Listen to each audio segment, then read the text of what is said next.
السلام عليكم ورحمة الله وبركاته. النهاردة إن شاء الله عملت لكم ترابيزة بسيطة خالص كده، تحط عليها المكنة بتاع اللحام. لو حد عنده ورشة لحام أو ميكانيكي وعنده ورشة زي حالاتي كده وعنده مكنة لحام.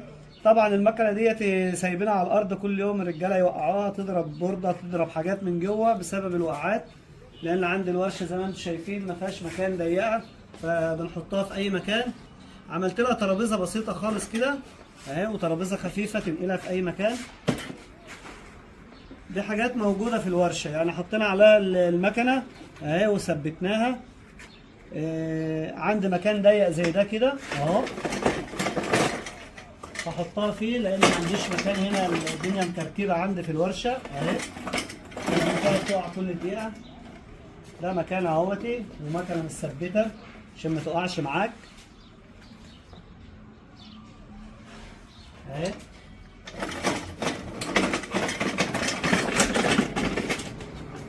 فكرة بسيطة خالص، يعني عاملها من داخل الورشة، حاجات جوه الورشة. يعني عاملها مثلا عندي خردة زي دي، جبت منها زاويتين وحديدتين وكده وعملتها اهي. مثلا العجل ده، العجل اللي تحت ده ينزل تحت، العجل اللي تحت ده اهو. يعني بدل ما اشتري مثلا 4 عجلات ب 200 جنيه ولا ب 300 جنيه، عملتها بحاجات من موجوده عندي في الورشه. يعني مثلا انا شغال في بنز الركبه اهوتي، جبت بنوز ركبه زي دي مثلا اهي، بنوز ركبه اهيتي، وبلي قديم زي ده، بلي قديم اهو. عندي بلي قديم كتير من اللي طالع من التوك توك برضه، حاجات بشتغل بيها شاكوش كده من غير اي حاجه اهوتي. ادي البليه وادي البليه التانيه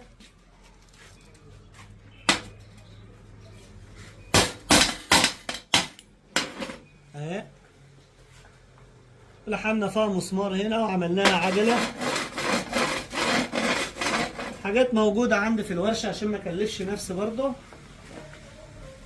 طبعا هنا عاملين لها قاعده هنا تحت ايدي، يتحط فيها العلب، يتحط فيها اي حاجه، ممكن تحط فيها اي حاجه. ممكن مثلا انت عاوز تطلعها، احنا مثلا بنشتغل اللحام بتاعنا في الحته دي كده، يعني مثلا بنقعد وبنلحم هنا كده، فانا حاطط المكنه جنبي مثلا بنلحم هنا كده،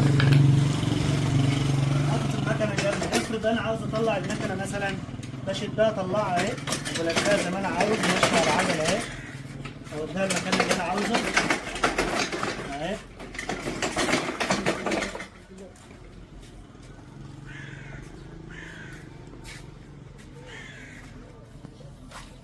طبعا بأدوات بسيطة خالص من الورشة.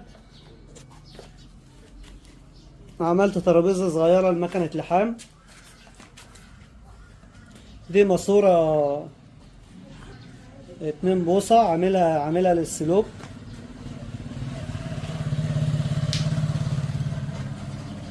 حاجة بسيطة خالص غير مكلفة.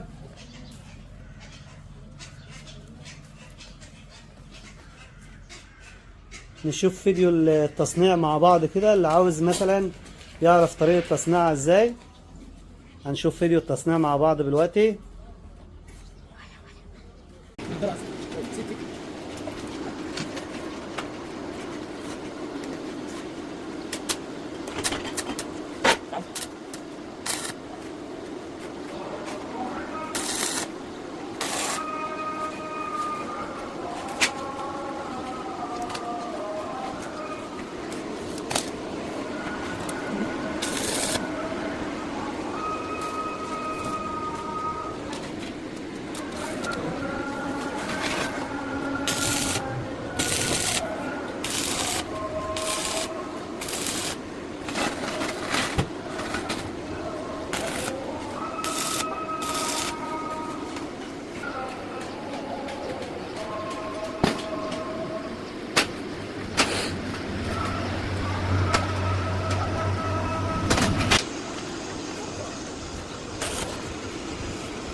كبير لمس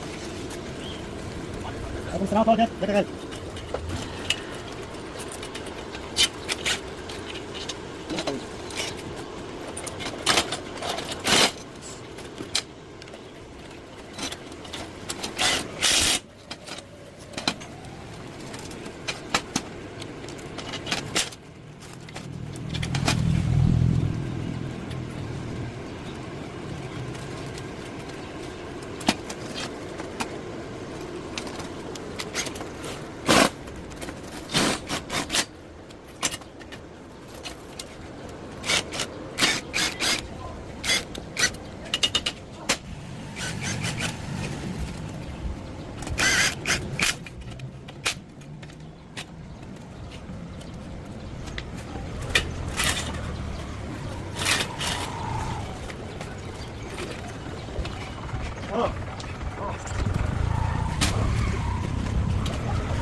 بالنسبه يعني الملعب بيعمل معجن بس والله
عليكم السلام ورحمه الله وبركاته.